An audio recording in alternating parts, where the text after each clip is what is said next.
Hi, I'm Yegi. I'm an entrepreneur and success coach who wants it all. Family, luxury, career, and the freedom to do whatever I want, whenever I want. And I'll do whatever it takes to get there. I created the Yegi Project to document my journey and inspire others to do the same. My mission is to change the world by influencing and leading others to do what they love and live fulfilled lives.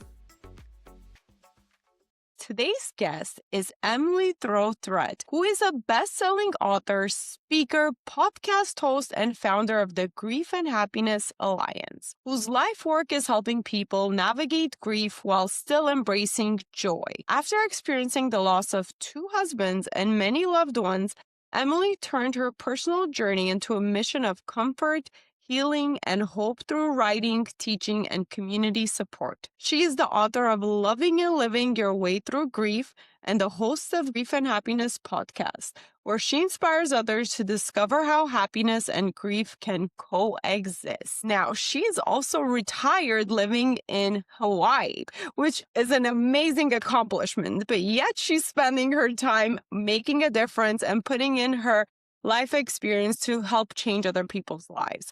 Now, without further ado, Emily, please introduce yourself and tell us who are you and what do you do? Hi. Well, you said a lot of it already. I am a writer. I taught writing at the university level for many years and wrote college textbooks. And I have had 2 husbands die, and the second one had lived in Hawaii a long time before I knew him on Maui. And so he really wanted to come here toward the end of his life to be here because he loved it so much. So I was a California girl, born and raised there, but we moved to Maui and we got to be here together 2 years before he died. And so when he died, I was really pretty much on my own. I had met all my neighbors and they are wonderful. I've never lived in a place where everybody feels so close to each other. The word for family in Hawaiian is ohana, and you can have like an adopted ohana. So I feel like I'm surrounded by my ohana, and that made it easier. Isn't that cool? Yeah, it gave me goosebumps for some reason. I love that community, having love and support from everybody. It's just beautiful. Yes. One difference was they of course were mourning the loss of my husband too, but I didn't know anybody else who was going through like what I was going through. And so I started writing about it, and I wasn't writing for anybody to read it or, to publish it or anything. I was just exploring my experience and my feelings and everything that was going on there. And I realized that the things that I was writing about could help other people while they're grieving. So I thought, how am I going to get anybody to help? And so I went on Meetup and formed a group and said, if you want to work on dealing with your grief by writing, come on over to my house. And they did. I had a really nice group come over, and we met together, and it was really, really good. We wrote every time. I gave them something different to write on, and then we'd talk about what they wrote afterwards. And it was really good until the pandemic. But when the pandemic hit, not one of wanted to do it online. And I was disappointed because I'd even been teaching writing online for the university for years, and it just seemed natural to me, but it didn't to them. Yeah, they wanted more of the personal connection and space. And I could see that it's such a vulnerable, feeling to be able to share it with someone that could give you a hug feels different than talking about it online. But it is doable. It is doable, as you said. But Yeah, it is. And there.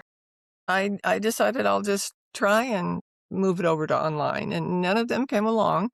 But I got a whole new group of people, and the difference now is they come from all over the world. Yeah. So that worked out really well. Well, in the meantime, my husband's good friend on the mainland died a few months after he did, suddenly, and he was a lot younger. He and his wife were a lot younger, and they were good friends of ours. And I thought, if I was there, they just lived a few blocks away, I'd be able to go over and help her and hold her hand and that sort of thing. But since I was so far away, I came up with the idea that I would write her a card every week for a year that had some support and something about grief that I'd learned, having been through it with my husband's twice, besides all the other people I knew who had died. And when I went to do it, I thought I'd better try and see if I can think of 52 different things that I can write her about before I commit to that.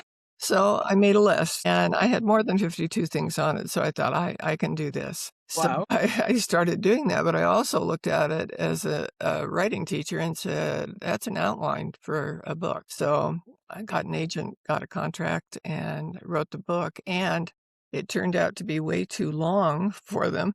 And so we split it into 2 books. So my first book was Loving and Living Your Way Through Grief. And the second book is the Grief and Happiness Handbook. That's beautiful how something just formed naturally from you just wanting to help a friend. And I can express how important that is. I love when things just flow and work out and we listen to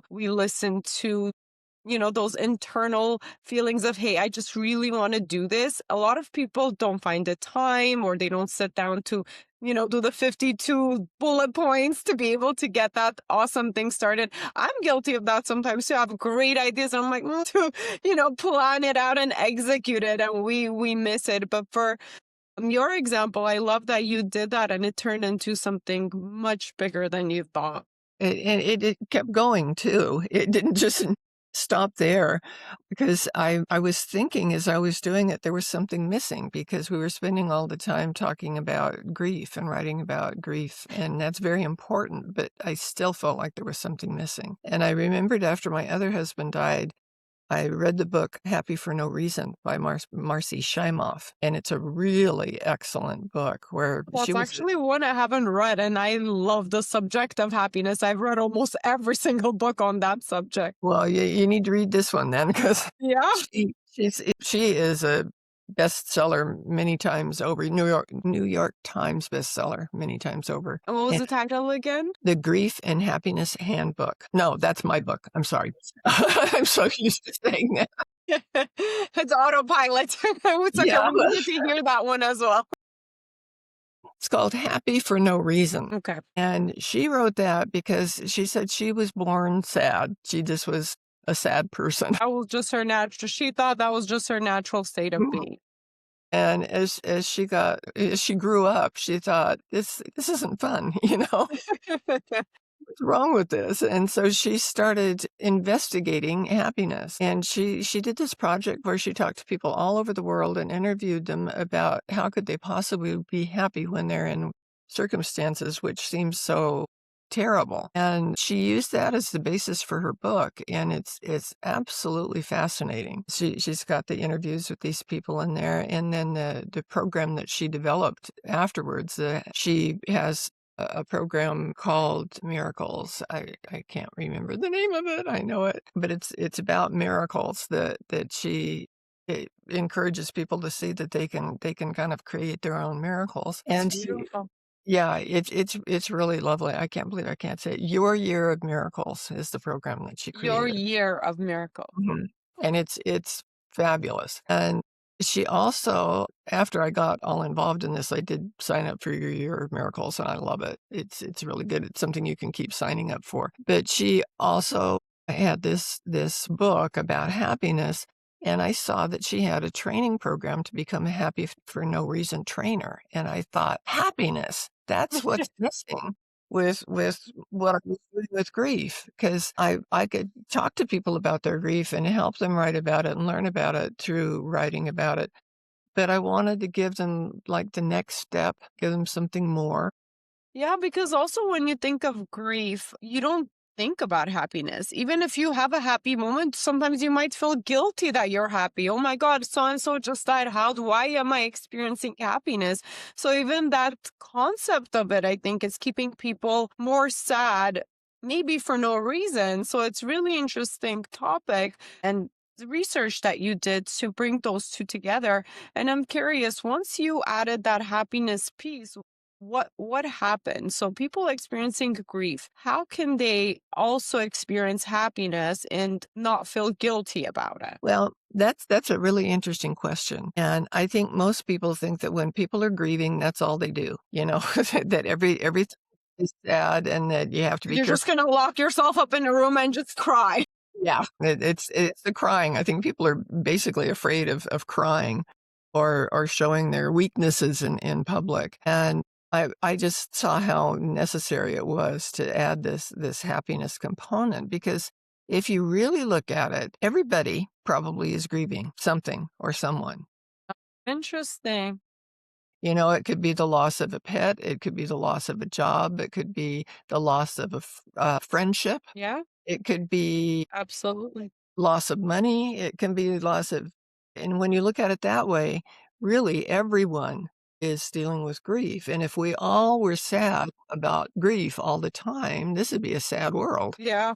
So there's gotta be a way people can be happy at the same time, and when you can find good positive things, real things to be happy about, not making them up, but having it be real things in your life, that can change your world. And that way you can develop this balance between the grief and happiness. So, yes, you're grieving your loved one. I don't believe that you get over grief. I know I carry both of my husbands in my heart for the rest of my life. They'll be there along with It's my part of parents, you. sister, and my friends. And they don't go away because they die. The love that I had for them will always be there. So that's where the happiness can come in. That's a beautiful way of thinking about it. Yeah, you don't even past friendships, past colleagues, past relationships, all of that, it's still part of you and who you were, and you still remember certain things, moments, and you feel the love and the joy. And it's beautiful that you put it that way and you tied in, just any sort of grief. Because even people who haven't lost anybody super close to them or they haven't really paid attention to their grief can benefit from this conversation. Can you briefly break down the grieving process after a loss? Again, if it's a loved one or even a job or even a big sum of money, what are the natural stages of grief that you went through that's more realistic than the textbook stages of grief? Well, my first husband who died was a philosopher, and he was the chair of the philosophy department at the college where he taught, and he became very interested in this subject. And so he went on sabbatical to England to study with over where Dame Cecily Saunders was, who actually founded the hospice concept. And it also, I can't say her name, the person who wrote about the stages of grief. That's what everybody thought it was. This is the map. This is what you Yeah. go through. But she wrote that first about dying, not grieving. Interesting. And because people were transferring it over, she wrote another book on grieving with the stages of grief. And she has 5, and those 5 cover a lot of stuff, but they don't cover everything. And when I went to write my book, I was researching about this a lot, and I found the 9 stages of grief.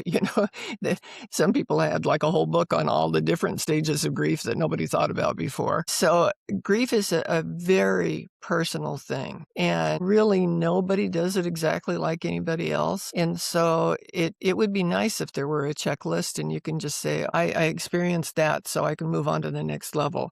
But that's not how it works. So when somebody's grieving, usually at the beginning, there's a sense of being out of kilter with the rest of the world and with your life and everything, that somebody was there one moment and they're not the next. And if you just think about that for a while, if you haven't had somebody that's really close to you die, then you probably aren't familiar with that feeling yet. And it's kind of an emptiness. And some people, like, one of my pet peeves is people that don't give bereavement leave at work, because they'll give them like 2 days off. I know when my mom died, I had the day of her funeral off. And besides that, everything I did, I had to do on my own time. And it made it really hard to go to work and function. Yeah, I can imagine that. I've had people say that they came back to work after their 2 days off or their week off, and the boss would say, "I don't know why you're so sad all the time, you know, you had your bereavement leave, get back to work." And they do say that. Oh I my. never I can't tell you how many people have told me that that has happened to them. So, I think the more you stuff your grief down and don't deal with it at the beginning, the longer it's gonna last, because you need to do something to work through or with your grief so that it can do what it's there for. So let's talk about, maybe give me three examples of the writing prompts you give or gave in your groups that can help our audience to have a place to start. Okay. I If you're just starting out, I think it's a good idea to write about positive things. And one of the things that I like to do the most is give people lists to write because Easier. yeah, it's an easy place to start, and it gives you inspiration for what you wanna write about your grief. So let's say write about your favorite memories, write a list of your favorite memories of your loved one, and it could be like with the husband, it could be when we got engaged, when we our wedding, it could be our honeymoon, it could be when our first child was born, or it could be a vacation we went on, it could be a wonderful dinner that we had one night. It could be going out for ice cream because we both loved ice cream. So it could be anything on that list. And just the process of writing that list of all these positive, good things, whatever they are, and they're different for everybody. No two lists are going to be the same. Give you a lot of warm memories. And you might cry because you can't have that memory again, but you can't have any memory again exactly like it was before. So it gives you lots of positive things to think about. And then you can pick anything on that list and write about that. Detail. Hmm.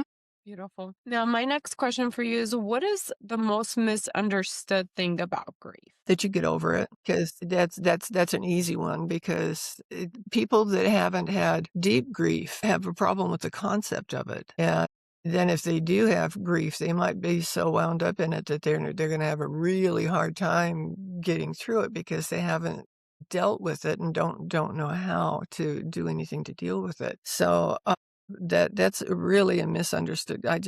When I see something that says, when you get over your grief or when you get past it or that sort of thing, that doesn't happen. And that doesn't mean that you're going to be sad and crying for the rest of your life.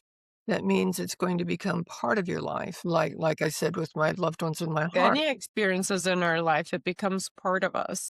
Yes, that's right. Now, as far as living happily, since that's a big piece that you discovered with the grief aspect of it, and I'm sure, people also say time heals all, over time it gets easier. I'm sure time always helps everything not feel as hard because we get different experiences, we heal a little bit in different ways. I believe in that, but it is living with us. But how can we, maybe not immediately, and it's okay to be sad for however long you want to be just sad and lock yourself up in a room and cry, go ahead and do that. But once you're sick of being sad and crying, then you can try the writing exercises. Now, how do we experience more joyful moments after such a hard loss? You pay attention to them. Again, that my list writing thing that I like to do. Do something like write a list of things that you would really like to do that you haven't done before, maybe, or that you have done before and you'd like to do more of, so that it's something active. It's something that you're actually doing. With me, for instance, excuse me, I've always enjoyed art, and I always wanted to be able to paint or to draw, and I did a lot of theater. One of my degrees is in theater, and so I did a lot of things like set painting that's really big, which is a lot different than trying to do a painting of something smaller. And I thought it would be fun to learn more about art, and I saw a class at our local art center for drawing, and I thought, well, I know I can't draw, so I think I should take a class and prove to myself I really can't draw. So I took the class. I can draw. and Wow. at the things that I drew. So I took several more drawing classes after that, and I just started a new class that I found online that I'm really enjoying right now. And that's something you can do too, is doing them online. I had a friend whose husband died shortly after my husband, and she liked that idea too. So we were finding online art classes that we could take besides the in-person one, and we Yeah, and I think any creative work is always a great outlet that you could physically do with your body, just kind of forces you to be present in that moment instead of being stuck in your head and anything else that's going on there. So I could see how that's also helpful for grief. Now, yeah. when you were writing your book, was there a chapter that surprised you as you were writing? Well, I think they all did. They all Is what I did, as I said, is have that list of different things. So I'd have a subject for each chapter that was different than any of the other chapters. And so I knew I had to keep it fresh. I couldn't keep writing the same thing over and over again. And so I would go from, I'd finish one chapter before I started another one. And when I would do that, before I started, I would make a list of all the things that I so keep saying lists to me. Lists are my love language. yes, me too. I don't know what I'd do without my list. But I put everything I could think about that subject, including examples from my life or examples that other people had told me of their experiences, and not just write about this is what this one particular subject is. It wasn't that. It wasn't there. It's not a how-to book per se. It's let me think about something different this time for each one of the chapters, because there's so many different things that go along with that. What's the main message that you want people to take away after reading your book and doing the handbook? You can grieve and be happy at the same time. I love it. That's nice. All right. Now, when you're helping others go through grief, what's the common thing that keeps coming up? What do people ask? I think loneliness is one of the things that people aren't really sure what to do about. I know after Jacques died, I wasn't doing anything besides I'd go to work and I'd come home and sit on the couch. Do I you didn't think I didn't feel like doing anything. see. Do you think maybe again, I don't know. Are we codependent with the people we were with? Is that why we feel more lonely? Like just the way we live life? Should we be more, not put all our eggs in one basket as far as getting our fulfillment from? And please don't misunderstand me. Like losing a loved one is horrible, especially your significant other that you're day in and day out with. I cannot imagine that loss because I depend on my husband so much with so much. But that's just a thought that came up is, do we grieve people in a more difficult way because we're too dependent on them, or we don't have enough fulfilling relationships in our lives? Did you explore that question in your research? Yeah, that's a really interesting question, because when we're talking about a significant other, a person like you live with or you spend most of your time with, that's different than your best friend that you see whenever you can, because you do spend so much time with them. And then there's a really big blank because you're not used to doing things that you don't do with them. So as you said, I think it's a good idea to have friends outside your relationship, to keep that sort of thing open. And it's wonderful to be in love and just want to be with the one person. I've gone through that, at least the 2 husbands. That's beautiful. And a lot of people don't even get that. Even having that beautiful, deep connection with someone and losing them is better than not having that at all. So I think that even just thinking of that is just gives you peace with your loss. That's true, but it's also important to be a part of the world. I know I was involved in some public service things. I was involved in arts-related things and theater-related things. I mean, and you formed the whole group in person and then So in and online. each group was a different group of people. They didn't intertwine a whole lot, so there were different people. However, when Jacques died, Well, he was sick for a really long time. Essentially, the last 2 years of his life, he went progressively downhill. And when he first got sick, it was a big deal, and we had so many visitors, it was like we didn't have time to rest. He'd be in the hospital, and people would be there constantly, and we'd go home, and people would be there constantly. And the longer he was sick, the fewer people came by. And this is a big point I'd like your listeners to pay attention to, that it got really, really hard as he got sicker and there was nobody there. And A that good was reminder for all of us to keep an eye out and a heart open for other people around us that may be that's right. dealing with things. Because then after a while, like you said, it becomes normal. Then the visitors stop, the calls stop because nothing has changed. Yes, the person's still sick, but that doesn't mean, the family or the person doesn't still need the love and the support and the attention. That's right. And it's also that they don't wanna watch them decline. Yes. Their friend was the friend that was the friend that was dynamic, and with Jacques, he was a happy guy, and people liked to be around him. And when he was losing that capacity to cheer everybody else up, there wasn't anybody there to cheer him up, and that was kinda sad. So I can tell you what I did, because the first year after he was gone, I spent so much time alone, and I tried doing things, and it just wasn't working, and I just really didn't know what to do. So he died in February, and when it came time for New Year's, I thought, "I gotta make a resolution." I gotta do something that's I gonna can't be sad all the time, and I knew that what I had done with resolutions in the past is I made them and then didn't look back at them. So I thought this like time most people. yeah, and instead of making a resolution, I'm gonna have an intention for the year, one intention, and so I wasn't sure what that was supposed to be, so I thought about it a long time, I wrote about it in my journal, I meditated on it, and then it came to me that what I was supposed to do that year was to accept invitations, and I wrote it down, and I said, "I know this is coming really strong, but I don't really understand it because nobody's inviting me anywhere." What am I doing wrong? So, since I wrote that down, almost immediately invitations started coming to me. Wow.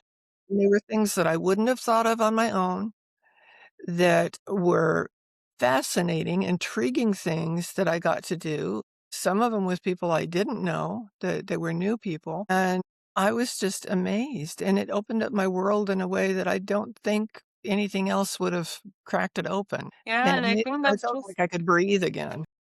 that's just a good reminder just to say yes to new things, Mhm. just to look out for opportunities and try new things. You never know what's gonna come of it. And even if you hate it, at least now you know what it is, and then you don't have to do it again. So that's great. And like you said, when we set an intention, I'm a big believer in that we start noticing it more. So that whole year where you were just sad and alone, you probably that's what intention you put out there. You didn't want to be bothered, you were sad, you just didn't even notice any invitations. But Yeah. once you did put that intention, you started noticing them coming your way. And I'm a big believer in setting intentions. So I just want our listeners to also pay attention to that from your story, that literally when you put your intention, you started noticing it. And it's just kind of crazy how that works in this world. Yeah, and as you said, I don't think that I realized that that first year I had set an intention to have people stay away. Yeah. When I reflect on it, I pretty much was broadcasting that, I think. Yeah, I mean, we subconsciously put these intentions, and I've done that many times. I've even said it, oh, I'm so tired. There's so many events, so many weddings. I just want to stay home and relax. And then I notice there's nothing else is going on. I'm not getting the invitations because I kept on saying no to things. I just want to be left alone. I'm tired. And then I was like, oh my God, I caused this. That's right. Now, on to some random questions just to get to know you better. I think we have a good understanding about what the book is about. Now, can you tell our listeners a little bit more about your story? I don't know. You can start off in college and all the things you did. I think it's just interesting to see how what led you to writing and teaching into university level and your love of writing? Wow. Well, that's a really complicated question. I'll start with last month, actually. I'm a co-host of an international summit on grief called From Mourning to Light. And a person named Sadie, who lives in Italy and is from South Africa, created it and did it for about 3 years before I got involved. But she interviewed me for it like the first time out. And I really loved what she was doing. I really love Sadie. She's very creative, but I've never met her in person. And she called me one day and said, my big birthday is coming up, and I decided that I'm going to throw myself a party, and I want you to come. So I said, let me think about it, because it's a long ways away from Hawaii. It's literally exactly halfway around the world from me where she lives. And I checked into it, and it turned out I had enough miles to pay for my ticket, so I didn't have to pay for that. And she lives in a medieval village Ooh. it's over 1,000 years old where she lives there. And like there are no roads in it that you can drive in, because they're just made for walking between the buildings and homes and everything. So she has a friend that lives there that has a place that she uses for a bed and breakfast that she just comes and stays sometimes. So Sadie takes care of it when she's not there, and she was able to get that for her friends to stay together. Beautiful. I got to stay with a couple from South Africa and with a couple from Wales. And then there was her new husband is Italian, and then she's also from South Africa. So it was a real interesting group of people that were there. And we spent a lot of time. We didn't do all the touristy stuff. We kind of spent time with each other and having lots of deep conversations.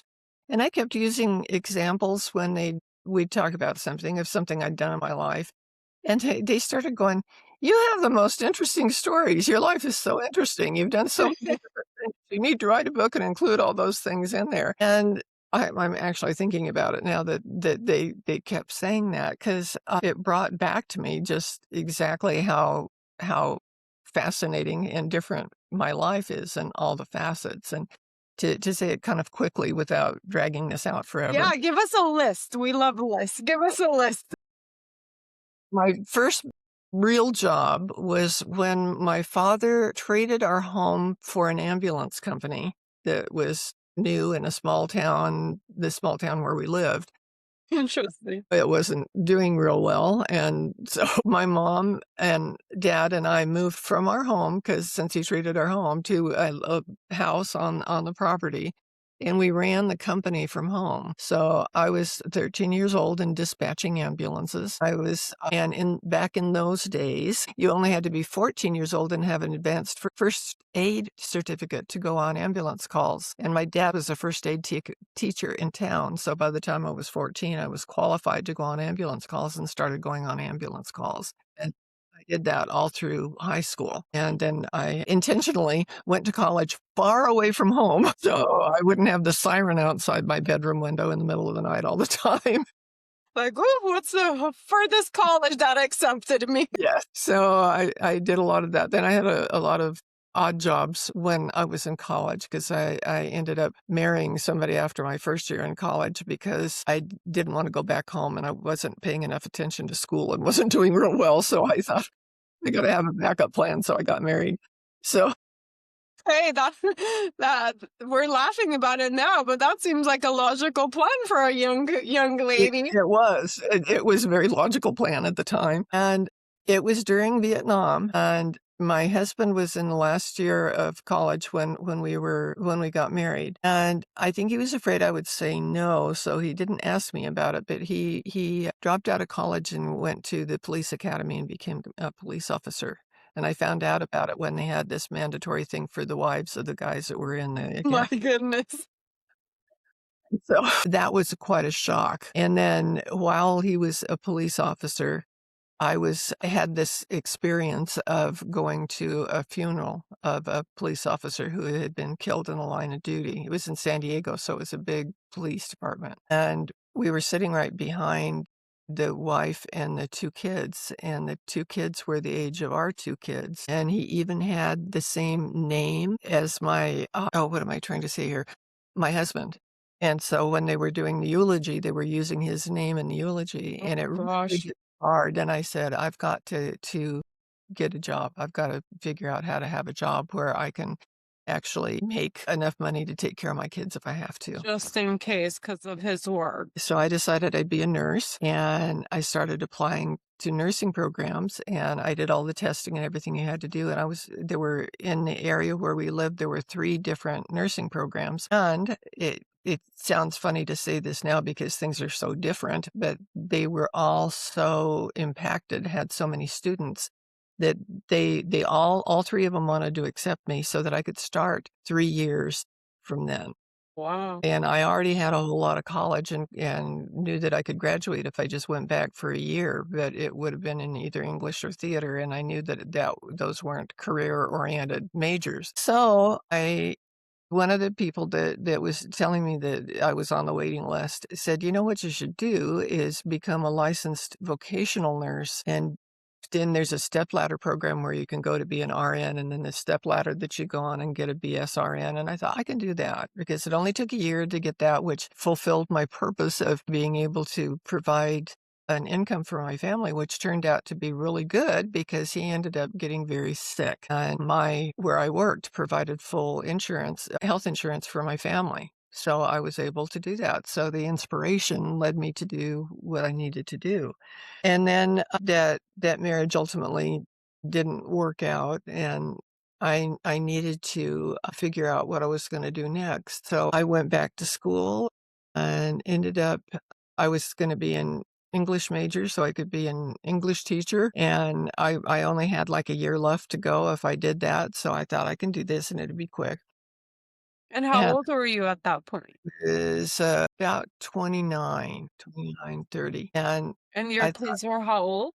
my kids they would have been, like, 10, 10 Wow, okay, and going back to school. Yeah, yeah, that's so a full-time commitment.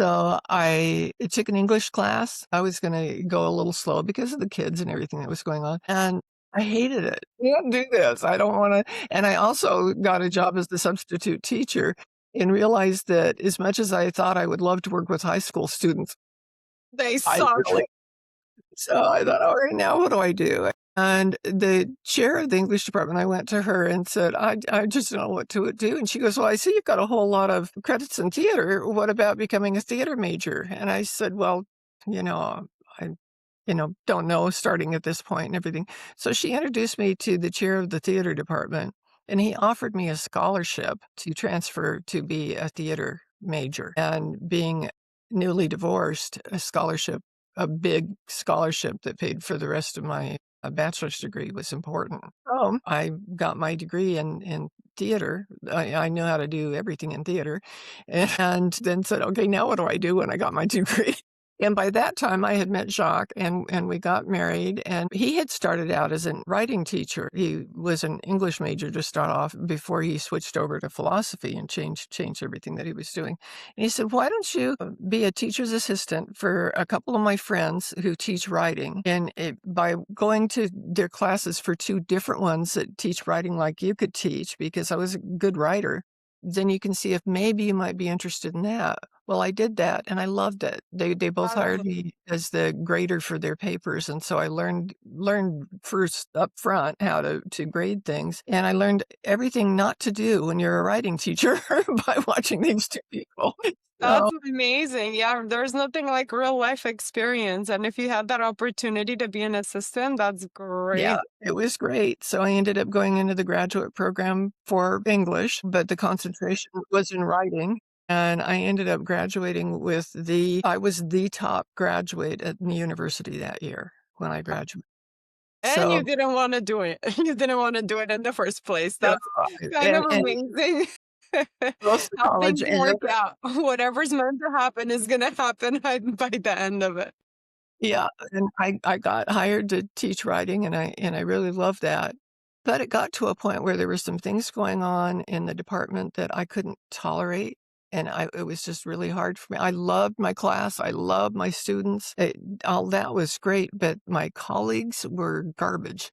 They just, I don't want to say what they were doing, but they weren't in line with my integrity and my life in general. They just weren't in line with it. So I decided I don't have to do that anymore. So I walked away from that job and thought, okay, now what am I going to do? Well, I had already been working on this side program of teaching kids theater. And I thought I'll just make that into creating a theater. So I created a live theater, school of arts, art gallery, and catering company and restaurant.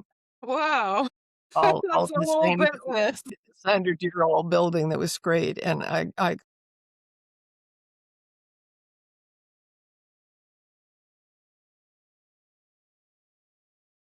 And where was this? Oh, wow. and it had a 99-seat theater, and we did amazing things there. It was just a great experience. But then Jacques got sick, and I couldn't take care of him and do the theater at the same time. So after 7 years of doing that, I went to the nonprofit organization that we'd started alongside the theater that was to get scholarships for the programs like we'd have for foster kids could get scholarships so they could come to classes if they wanted to come. And I went to the nonprofit and said, if I donate this whole theater to you, will you take care of it? And Oh, they said they would. So I did that. And then after Jacques died, we did his celebration of life at the theater, which was quite spectacular. And several of the colleagues that I did like at the university came. that's beautiful. And I got a call a couple months later saying that the department that I was in had split in two. And that it was, as they put it, they wanted me to come on over to the bright side. And so The people we like and the people we have to keep for whatever reason. so they really wanted me to come back and teach at the university again. So I did. And I went back. And not only that, but I was able to get my retirement. I had cashed it in when I quit. They let me buy it back. So I ended up with my health insurance and retirement. Now that I'm retired, I have a retirement payment from them so that I have funding that helps Good me for do you. all. Well, you must have been a really good writer and teacher that they begged for you to come back. So that was a very long story to a short question, but No, that's great. I love it. And that's a great way to end our podcast with getting to know you better and your story and what led you to today. But with that said, can you tell our listeners what is your last words of encouragement and where can they find you? you can find me online. The website is Grief and Happiness. I'm also, by the way, a life coach because so many people who are grieving feel they've lost their purpose in life. And so I can do coaching to help you find your purpose. And but you can find me through the Grief and Happiness website. When you email to that, I'm there, or at Emily@griefandhappiness.com. My books are on Amazon, and we do the writing group that doesn't cost anything every Sunday. If you're interested in that, you can sign up for that on the website also. And I would love to hear from you. And we'll link all of that below. Thank you so much for your time, Emily. Thank you for our listeners for tuning in. And until next time, bye. Thank you for listening. Please rate and review this podcast. Follow and engage with us on social media under the Yegi Project. And if you're interested in being a guest, email info@theyegiproject.com. And don't forget to subscribe so you don't miss out on any future episodes.